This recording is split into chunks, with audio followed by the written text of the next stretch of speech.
El detector humano de mentiras. Estás escuchando un podcast exclusivo de Radio Trend Topic. El detector humano de mentiras, con la conducción de Hugo Lescano. Vas a descubrir y aprender cómo es la comunicación no verbal de las figuras públicas. Dale play a tus pasiones y disfrútalo cuando quieras.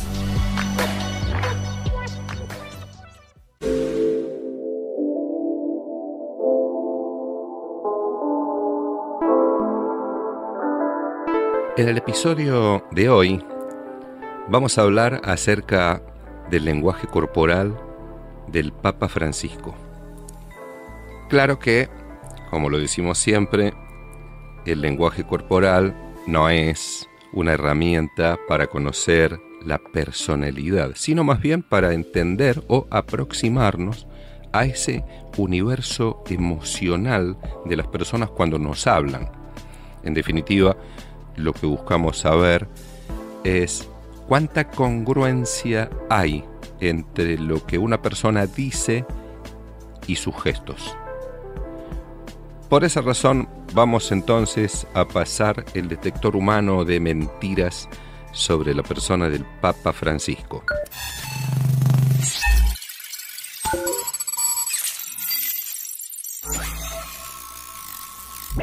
¿Por qué elegimos al Papa Francisco en este episodio?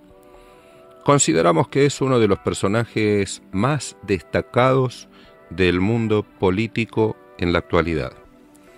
También es cierto que algunos de sus gestos, hablaremos de manera particular de algunos de ellos, fueron controvertidos. Ha recibido el Papa muchas críticas de algunos sectores sociales y muchas adhesiones de otros. ¿Qué podemos ver en el lenguaje corporal del Papa Francisco?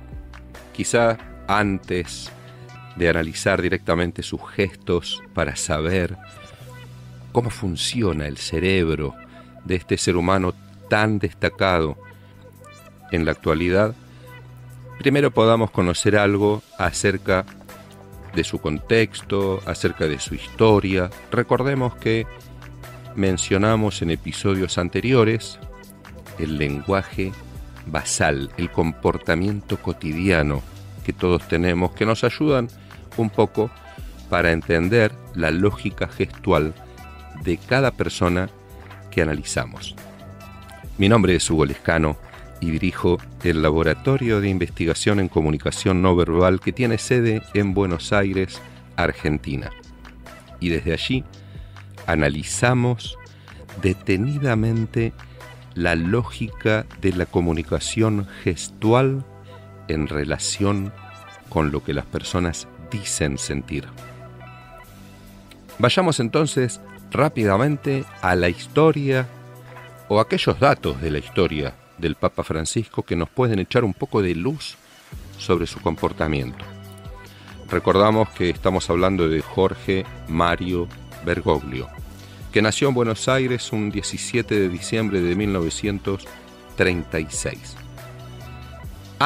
Mucho antes de ser el jefe de la Iglesia Católica y como tal el jefe de Estado de la Ciudad del Vaticano, el Papa Francisco fue un sacerdote, digámoslo, común y corriente de la curia eclesiástica. Claro que no era tan común y tan corriente porque su gestualidad, su manera de comportarse tenía ya algunos sellos que lo acompañaron durante toda su carrera. Es interesante, sí, mencionar que antes de entrar en el seminario como novicio de la Compañía de Jesús, trabajó una temporada como técnico químico. Y es importante este dato, porque nuestros contextos condicionan muchos de nuestros comportamientos.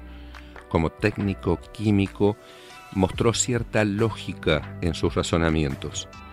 Además, mencionemos, siempre es bueno conocer un poco más acerca de la persona que analizamos, que entre 1964 y 1965, el Papa Francisco fue profesor de literatura y profesor de psicología. Claro, esto fue en la escuela jesuita Inmaculada Concepción, allí en la provincia de Santa Fe. Posteriormente, entonces, sí fue ordenado sacerdote y comenzó un trabajo vincular con las personas que lo rodeaban de un modo muy, muy particular. El Papa Francisco, cuando era un simple sacerdote, llamó siempre la atención por la manera en la que tocaba a las personas.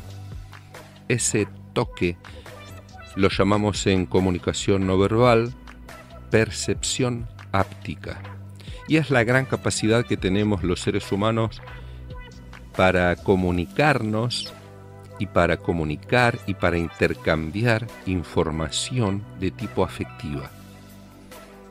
O sea, que cuando estrechamos una mano, o cuando tocamos un brazo, o cuando acariciamos un rostro, o cuando nos abrazamos, o cuando colocamos el brazo por encima del hombro de otra persona, o por ejemplo en escenarios pandémicos, cuando chocamos nuestros puños o nuestros codos, estamos intercambiando información afectiva. La temperatura de nuestra piel, la textura, la presión que ejercemos cuando tomamos un brazo, todo eso conlleva un tipo de información que la especie humana intercambia para entender un poco más con quién estamos hablando o quién se está relacionando con nosotros. Nuestro cerebro rápidamente lo que hace es recabar información. A través de la manera en la que nos tocan, por ejemplo, podemos entender los niveles empáticos, la intención comunicacional. Si la persona tiene lo que el sociólogo Jacob Leví Moreno entendía como telepositiva o telenegativa para con nosotros, y lo que los latinos llamamos directamente buena onda, mala onda, o buena vibra o mala vibra. Eso se percibe cuando tocamos una persona o cuando nos tocan. Y el Papa Francisco ha trabajado mucho la percepción áptica, de tal manera que si ustedes van a las imágenes que encuentran, por ejemplo, en Google, van a ver que es casi imposible encontrar una comunicación del Papa donde no exista un toque áptico, un toque físico con otra persona que lo rodea. De hecho, seguramente ustedes recordarán que en esas multitudes que lo recibieron en distintos lugares del mundo, y cuando se lo ve en su Papa Móvil, ese vehículo que está blindado y que siempre está acompañado de personas que lo asisten en su recorrida, seguramente ustedes recordarán que el Papa Francisco no puede quedarse en el papamóvil y cada tanto pide por favor que lo detengan al vehículo y él se baja para tocar a la gente o recibe a algún niño en brazos. Entonces, en este primer punto es importante destacar que el Papa Francisco, como parte de su código comunicacional, toca a las personas de una manera casi constante. Necesita tocar a las personas para transmitir parte de la información afectiva, que es la carga emocional que lo acompaña. Es cierto que hay personas que no les gustan que los toquen, sin embargo, las personas que tienen esta característica, en general son personas muy empáticas. No importa si están de mal humor o de buen humor, lo importante es que en términos generales necesitan crear un puente afectivo de comunicación.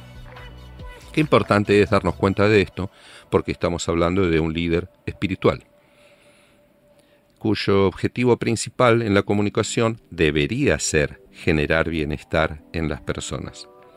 Así que podríamos decir que el Papa Francisco cumple con este requisito empático de los líderes espirituales. Alguien podría decir, ¿no estará simulando ¿Cómo sabemos que el Papa Francisco no está simulando? Porque nuestro cuerpo no puede simular durante más allá de 2 minutos, 3 minutos en una presentación, en una recorrida o en un contacto con la gente que nos rodea. No es posible simular tanto tiempo y en algún momento, ante esos toques, deberíamos ver, si es simulación, algún gesto de rechazo.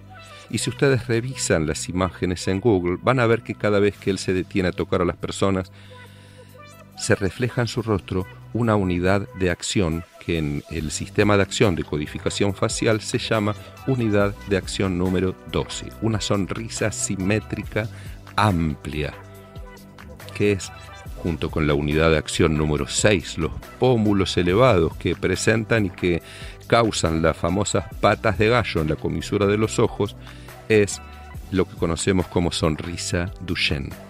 La sonrisa genuina como resultado del bienestar. Una sonrisa que no puede simularse permanentemente.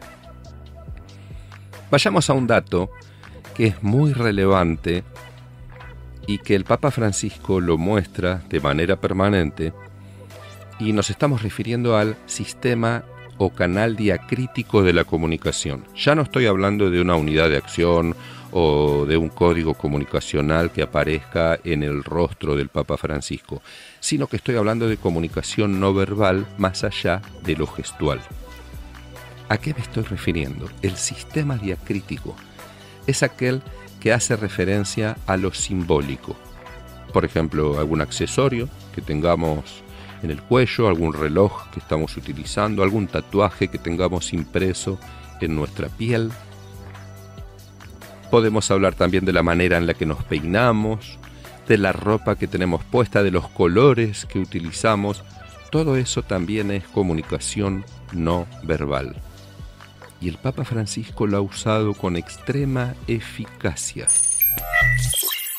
Vayamos a aquel primer día en que fue nombrado Papa y que salió a saludar a la multitud.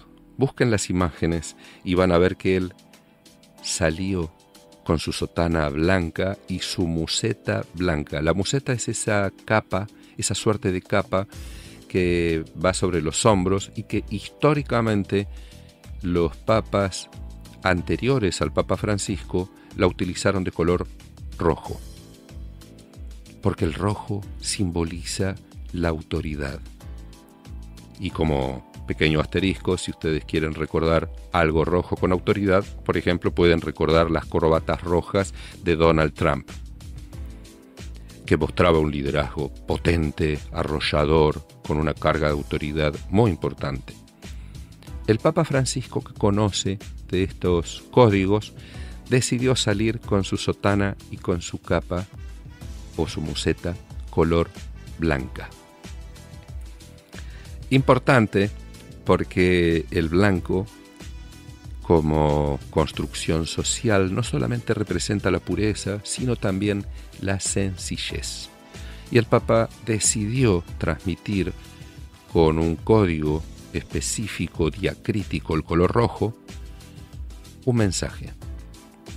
No quiero mostrar autoridad, nos decía el Papa si tuviéramos los subtítulos de su comunicación no verbal. Quiero mostrarme sencillo.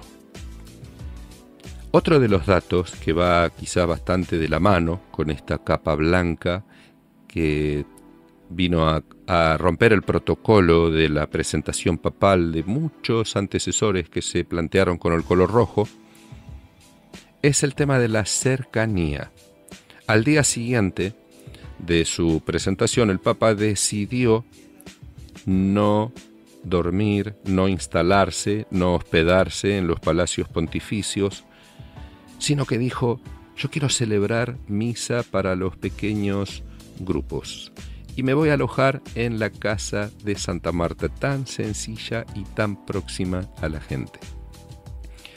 Y decimos la palabra próxima, y pronuncio esta palabra con toda intención, porque otro de los sistemas, así como el sistema diacrítico o el canal diacrítico hace referencia a los colores, a lo simbólico, etc., la palabra proximidad hace referencia al sistema proxémico de la comunicación no verbal.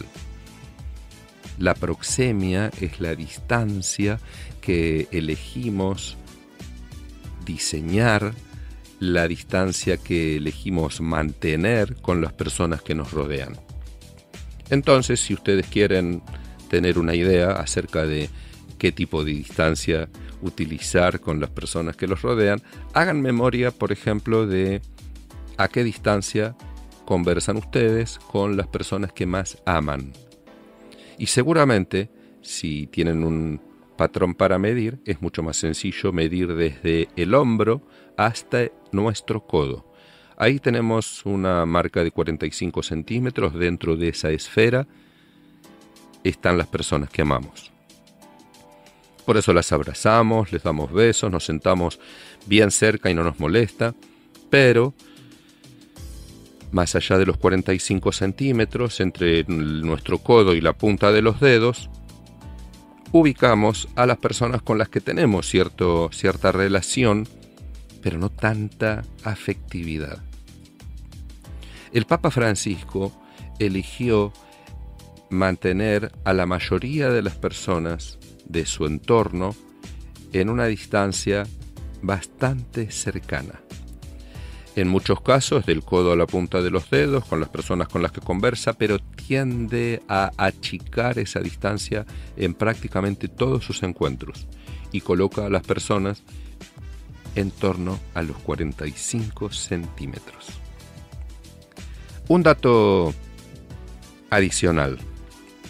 Al Papa Francisco le molesta la asimetría de las relaciones y en comunicación no verbal hablamos de asimetrías y aquí podemos hablar o traer a Watzlawick, uno de los grandes psicólogos de la psicología social, la psicología sistémica específicamente, que nos habla acerca de la asimetría de las relaciones. Cómo marcar esa autoridad cuando estamos con alguien, especialmente si alguno de nosotros es jefe de Estado, no se nos escaparía la posibilidad de mostrar nuestro liderazgo. Sin embargo, el Papa Francisco, cada vez que se aproxima a un jefe de Estado, inclusive a funcionarios que no tienen su mismo rango, trata de achicar la asimetría. Por ejemplo, visitando a los presos en las cárceles, lo hemos visto en muchos casos realizando el lavamiento de los pies, ese rito tan particular que suelen hacer en los contextos religiosos. El Papa lo encabeza y en vez de hacer un acto simbólico con un sacerdote para que luego todos puedan practicar ese rito que consiste en lavar los pies en una palangana de otra persona, es él mismo el que realiza el rito con cada uno de los presos, por ejemplo, en las visitas a las cárceles. Y lo más llamativo es que lo hace, vean ustedes nuevamente, los invito a ver las imágenes en Google, con una sonrisa de oreja a oreja, la unidad de acción número 12, nuevamente, que no nos deja mentir. La sonrisa de oreja a oreja, conocida así, que es unidad de acción número 12, las dos comisuras elevadas, puede fingirse y podemos ver, cuando no es una sonrisa genuina, que no hay patas de gallo, porque los pómulos no se elevan. Y en el caso del Papa Francisco pareciera él sentirse muy cómodo con esas relaciones simétricas en algunos casos con sus pares o asimétricas en el sentido de que él se coloca por debajo de la autoridad de las personas que lo rodean. El Papa Francisco, que conoce al menos 7 idiomas. Sin embargo, el mejor idioma que maneja es el de los gestos. Vayamos ahora a analizar al Papa Francisco a través de las 7 emociones básicas universales. Este test o este análisis es muy interesante porque las 7 emociones básicas son aquellas que de algún modo identifican a la humanidad o a nuestra especie por ser humanos. O sea que son emociones que se expresan en nuestro rostro indistintamente del lugar en el que hayamos nacido, sin importar dónde nos hayamos educado, sin tener ningún punto de referencia geográfico o de contexto. Son las emociones que se expresan de manera universal. Para poner un ejemplo y que esto se entienda un poco mejor, podríamos pensar, por ejemplo, en los perros, que si están en Rusia, o en China, o en Paraguay, o en España, o en México, mueven la cola de la misma manera, por ejemplo, cuando se sienten bien o están contentos. Esa sería una emoción básica universal. En el caso del perro sería, por ejemplo, la alegría, y que se expresa con un código de conducta que es el movimiento de la cola. En el caso de los humanos, las 7 emociones que se expresan de manera universal son la alegría, la sorpresa, el miedo, la tristeza, la ira, el asco y el desprecio. 7 emociones que decimos que son básicas porque vienen, por así decirlo, instaladas en nuestro sistema operativo. No necesitamos explicarle a un niño pequeño cómo poner su rostro si quiere llorar, porque ya lo sabe. En el caso del Papa Francisco, estas 7 emociones se expresan, al menos en la dimensión pública que todos conocemos, de un modo muy particular. Por ejemplo, si hablamos de la alegría, él la muestra en su rostro siempre que está con los jóvenes. En todos los eventos donde la juventud es protagonista, se lo ve al Papa Francisco con alegría genuina. También ocurre eso cuando celebra, conmemora alguna festividad en una mesa rodeado con los pobres, rodeado de los pobres, con personas que suele invitar que no tienen protagonismo social. El Papa Francisco se siente muy a gusto. ¿Podemos hablar del asco y el desprecio en el caso del Papa? Claro que sí. Un gesto muy particular de él cuando, por ejemplo, la gente se acerca a besar su anillo. El Papa no quiere que besen su anillo. Búsquenlo en internet y van a ver cómo él retira la mano rápidamente y vean el rostro, la expresión de rechazo que sintetiza ese asco, ese desprecio por esa actitud servil a la que él se ha referido en muchas circunstancias. Por ejemplo, cuando habló con las mujeres, las monjas de distintas órdenes religiosas de la Iglesia Católica, diciéndoles: ustedes son misioneras, pero no son sirvientas de los cardenales ni de los sacerdotes. Podríamos decir que el Papa muestra desprecio por las asimetrías de las relaciones humanas.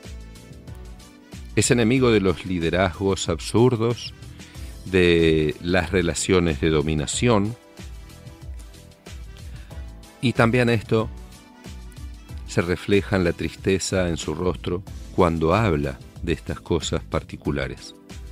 Cuando se refiere, por ejemplo, a las personas que no tienen techo, busquen esas imágenes y van a ver la unidad de acción número 1, las cejas elevadas al interior y las comisuras de los labios sensiblemente deprimidas.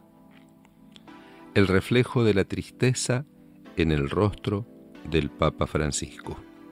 Lo llamativo es que de todas las emociones hay una que no aparece en el rostro del Papa Francisco, por lo menos no en la dimensión pública. Y estamos hablando del miedo. El Papa Francisco pareciera no tener miedo.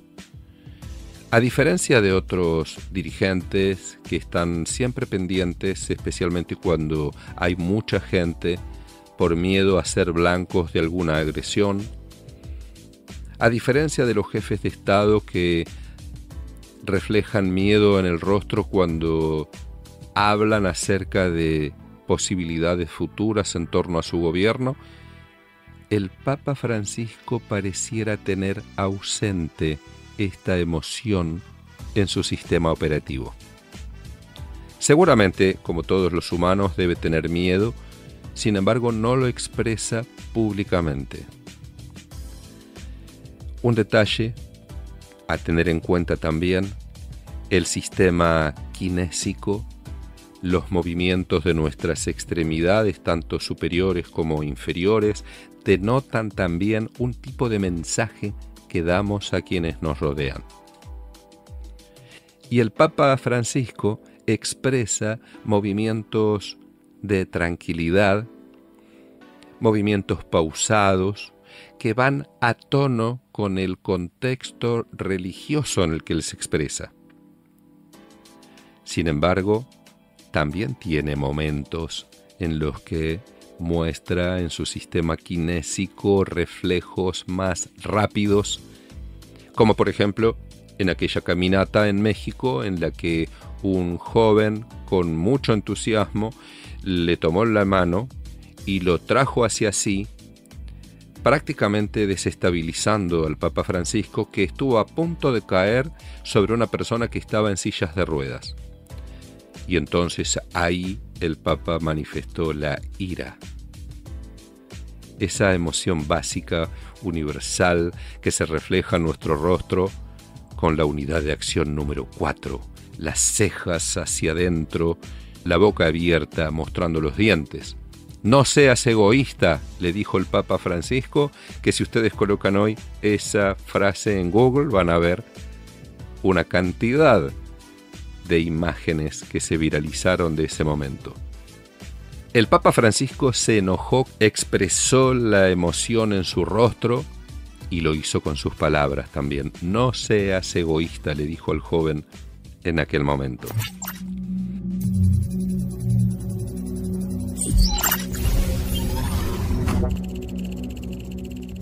Tenemos a un Papa Francisco que expresa en su cuerpo las emociones que dice tener con sus palabras. En muchos casos vimos a un Papa Francisco dispuesto, por ejemplo, a mostrar una humildad excesiva cuando consideró que eso era apropiado. En un gesto de humildad, por ejemplo, que conmovió a todos los asistentes, el Papa Francisco se arrodilló y besó los pies de los líderes enfrentados en Sudán del Sur con el fin de alentar el proceso de paz en ese país africano. Luego de un retiro espiritual en aquella oportunidad en el Vaticano, el sumo pontífice instó al presidente sursudanés Salva Kiir Mayardit y a su opositor Riek Machar a proceder con el acuerdo de paz que firmaron, pese a las grandes diferencias que tenían, y antes de pedírselo con palabras, se arrodilló y besó los pies de los líderes presentes, en un gesto de humildad que no solamente sorprendió al mundo, sino que conmovió fuertemente a los funcionarios políticos presentes.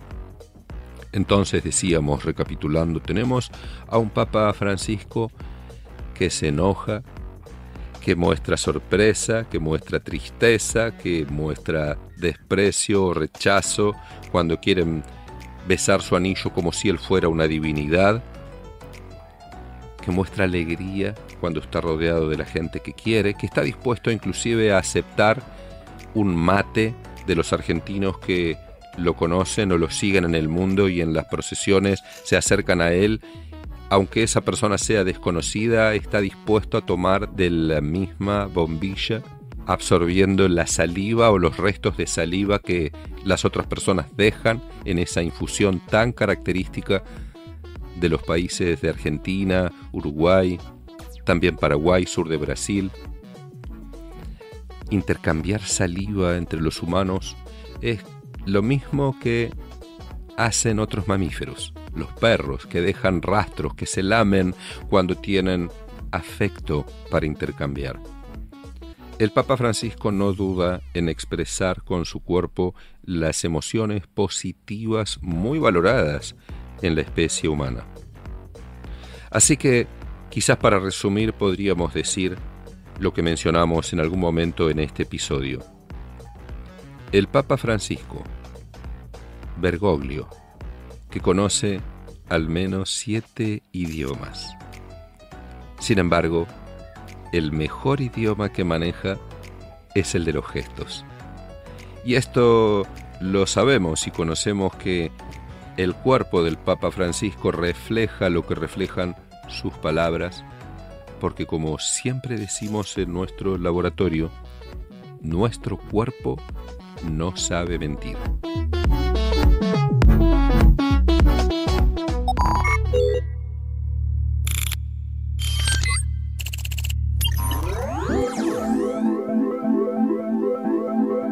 ¿Es cierto que las personas que mienten se tocan la nariz? Una pregunta inevitable a la hora de hablar del lenguaje corporal. He visto a muchos colegas, inclusive en las redes sociales, cada tanto me encuentro con un análisis de un supuesto experto que dice: se tocó la nariz, no se está mintiendo. ¿Qué tan cierto es que este comportamiento refleja falsedad? ¿Se han hecho investigaciones al respecto? ¿Se trata de un mito? ¿Se trata de ciencia? ¿Qué sabemos en torno a este comportamiento? Lo que sí sabemos es que muchas personas se tocan la nariz por distintas razones. Algunas personas se tocan la nariz porque están resfriadas, porque tienen alergia, porque tienen un tic o sencillamente porque les pica. Claro que en algunas circunstancias, cuando mentimos, podemos tocarnos la nariz en el mismo momento de la mentira.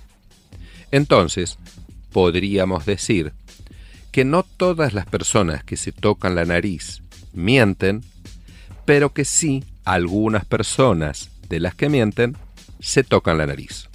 O sea que son dos conceptos totalmente distintos. Significa que solamente por tocarse la nariz no podríamos con eso tener un diagnóstico de mentira. Necesitamos otros gestos que acompañan, otros comportamientos para poder descartar que ese toque no se está produciendo por otras razones que no estén ligadas al relato de la persona.